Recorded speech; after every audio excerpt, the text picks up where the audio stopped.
Уважаемые господа, скульптура 18+, девочка под экскурсия. феном.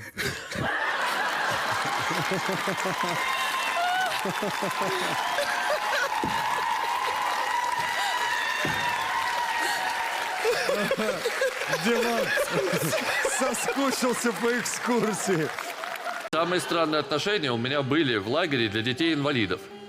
Суть этого лагеря заключалась в том, чтобы показать детям-инвалидам то, что они такие же, как обычные дети. Поэтому вожатые отправляли меня через лес в лагерь за бухлом.